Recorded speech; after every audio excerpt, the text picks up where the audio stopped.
Om Swastiastu, Om Awigramastu Namusidam, Om Anubatrah Kratawo Yantu Wiswata, Om Siddhirastu Tat Astu, Astu Swaha. Perkenalkan, nama saya Paramita Siddhasada Dewi, saya berasal dari Kabupaten Malang. Sebelumnya marilah kita mengaturkan puja Nityam Astungkara ke hadapan Ida Sang Hyang Widiwasa, karena atas asung kertawaranugraha beliau, kita dapat bertemu kembali meskipun dalam keadaan online seperti ini, tentunya dalam keadaan sehat tidak kurang suatu apapun. Yang kedua kalinya, marilah kita mengaturkan puja astuti bakti ke hadapan para maharsi, para empu, para pujangga, serta para leluhur yang telah memberikan jalan dan tuntunan sucinya sehingga kita senantiasa berada di jalan Dharma. Umat sedharma yang berbahagia, pada kesempatan hari ini saya akan menyampaikan Dharma Wacana dengan tema memaknai ajaran Pancasrada dan mengimplementasikannya dalam kehidupan sehari-hari. Kita sebagai umat Hindu memiliki sastra dan landasan utama untuk mempercayai keberadaan Tuhan. Dan kepercayaan tersebut dituangkan ke dalam 5 jenis keyakinan, yaitu Pancasrada. Di sini saya akan mengulas sebuah tembang yang sering dilantunkan oleh umat Hindu di wilayah Kasembon, Malang. Para umat Hindu Dharma, apa iku Pancasrada? Panca kang ateges 5 rukun umat ya iku serodo. Nah, dari tembang di atas, apakah yang dimaksud dengan Pancasrada? Pancasrada berasal dari 2 kata, yakni panca dan srada. Panca yang berarti 5 dan srada yang berarti keyakinan. Jadi, Pancasrada adalah 5 dasar keyakinan umat Hindu untuk mencapai moksa dan untuk menjalani kehidupan di dunia ini. Lalu, apa saja bagian-bagian dari Pancasrada? Srada kang kaping sepisan, bekti mreng Hyang Widiwasa. Nah, bagian Pancasrada yang pertama adalah percaya akan adanya Brahman. Brahman adalah Tuhan atau ide Sang Hyang Widiwasa. Di dalam bait kedua Trisandya disebutkan Eko Narayana Nadwitiyostikasi, yang artinya Tuhan itu hanya satu dan sama sekali tidak ada duanya. Lantas mengapa banyak orang di luar sana yang menyebut nama Tuhan bukan dengan sebutan Sang Hyang Widi? Hal ini dijelaskan di dalam kitab Upanishad, yakni Ekam Satwiprah Bahudawadanti. Artinya, Tuhan itu hanya satu, namun orang bijaksana menyebutnya dengan berbagai macam nama. Misalnya, ketika Ida Sang Hyang Widiwasa menciptakan alam semesta beserta isinya, maka beliau disebut sebagai Dewa Brahman. Lain hanya ketika Ida Sang Hyang Widiwasa memelihara alam semesta, maka beliau disebut sebagai Dewa Wisnu.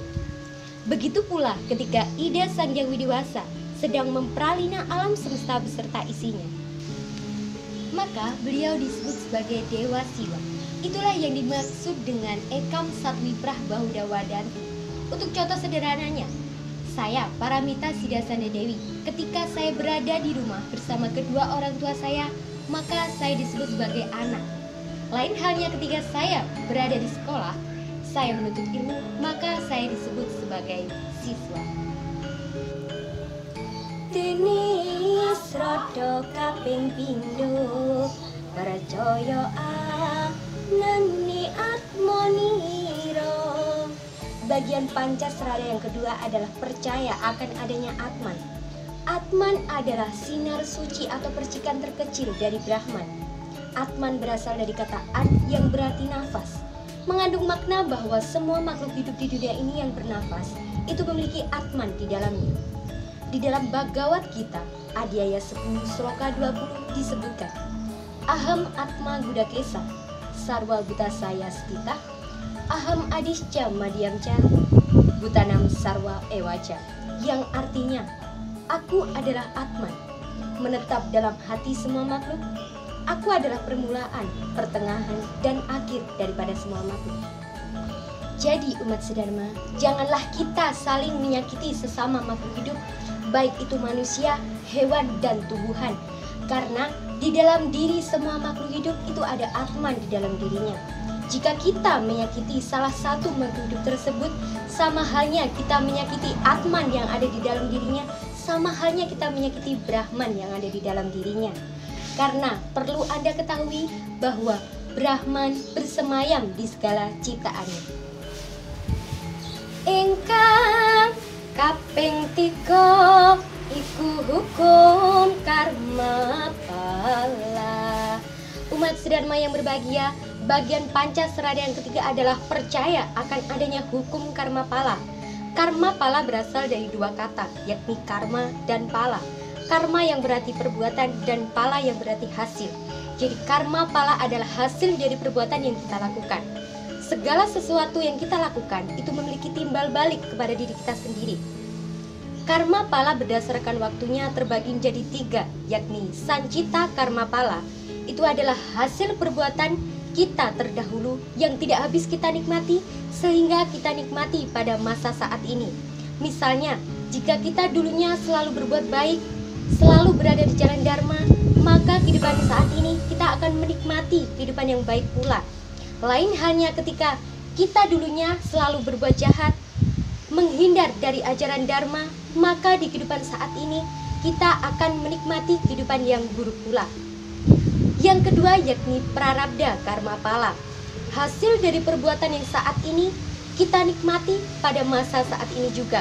Contohnya, jika kita memukul teman, lalu dengan secara refleks teman kita memukul kita kembali, maka di situ kita akan merasakan sakit, sama halnya rasa sakit yang dirasakan teman kita.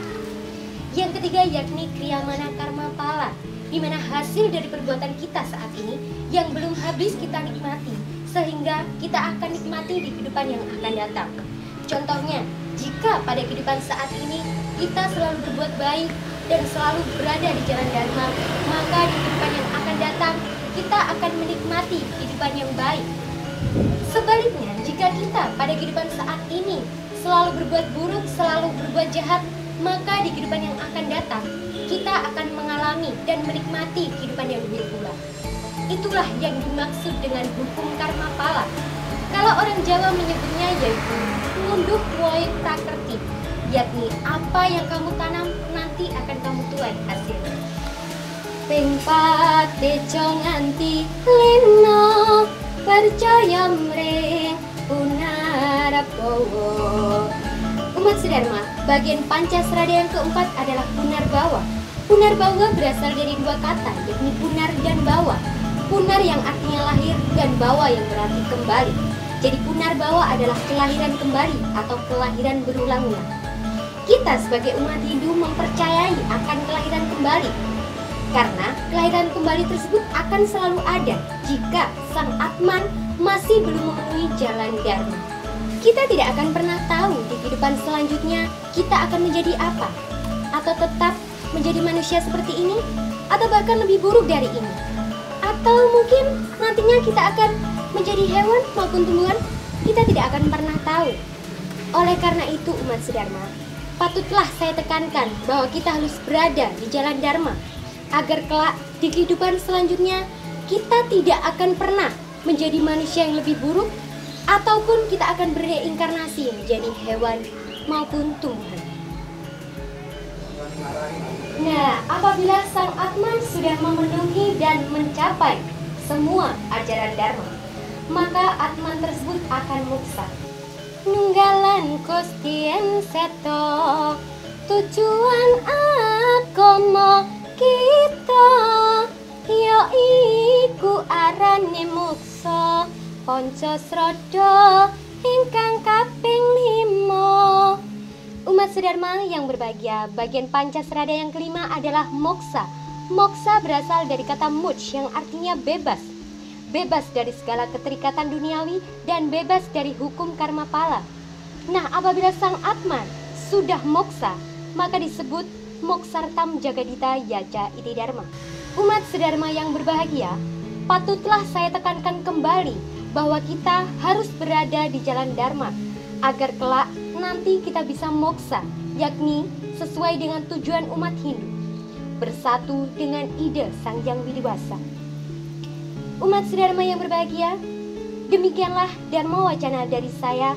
Apabila ada salah kata maupun tindakan yang kurang berkenan, saya mohon maaf yang sebesar-besarnya.